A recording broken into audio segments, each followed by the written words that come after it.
अस्सलाम वालेकुम। मेरिया दो बेटियां ने।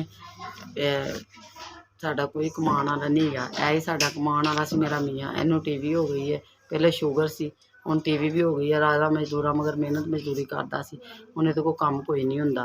कल्ला मियाँ कमाण वाला सी, वो बेचारा बीमार हो गया वा। हुण असीं रोटियों भी परेशान होए हुए हैं, सानूं बड़ी परेशानी है। किराए दा साडा मकान है, किराया 20 महीने बाद साडे कोल दित्ता जांदा। मालक मकान बड़ा तंग करदे ने। अस्सलाम वालेकुम जी।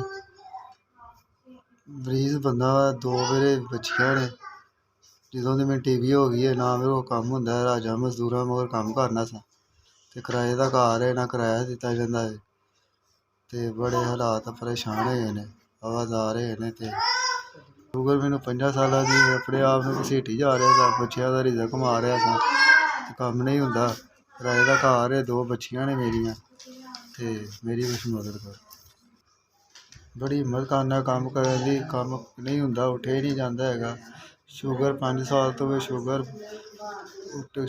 ਸਾਹ ਦਾ ਮਰੀਜ਼ ਆ ਤੇ ਕੰਮ ਹੁੰਦਾ ਹੀ ਨਹੀਂ। ਦੁਆ ਕਰਾਂ ਮੈਂ, ਗਰੀਬ ਆਦਮੀ ਦੀ ਮਦਦ ਕਰੋ, ਦਵਾਈਆਂ ਤੋਂ ਵੀ ਪਰੇਸ਼ਾਨ ਆ।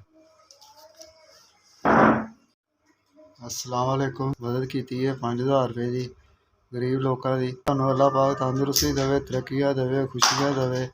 ਤੁਸੀਂ गरीब बंदे की मदद की है। अल्लाह ਤੁਹਾਨੂੰ ਬਹੁਤੀਆਂ ਤਰੱਕੀਆਂ ਦੇਵੇ। ਤੁਸੀਂ ਸਾਡੀ ਮਦਦ ਕੀਤੀ ਹੈ 5000 ਦੀ, ਸਾਡੀਆਂ ਮੁਸ਼ਕਿਲਾਂ ਆਸਾਨ ਕੀਤੀਆਂ। ਅੱਲਾਹ ਪਾਕ ਆਦ ਰੱਖੇ, ਸਲਾਮਤ ਰੱਖੇ। ਤੁਸੀਂ ਇਸ ਤਰ੍ਹਾਂ ਲੋਕਾਂ ਦੀ, ਗਰੀਬਾਂ ਦੀ ਮਦਦ ਕਰਦੇ ਰਹੋ, ਤੁਹਾਡੀਆਂ ਤਰੱਕੀਆਂ ਕਰਦਾ ਰਹੇ ਅੱਲਾਹ ਪਾਕ।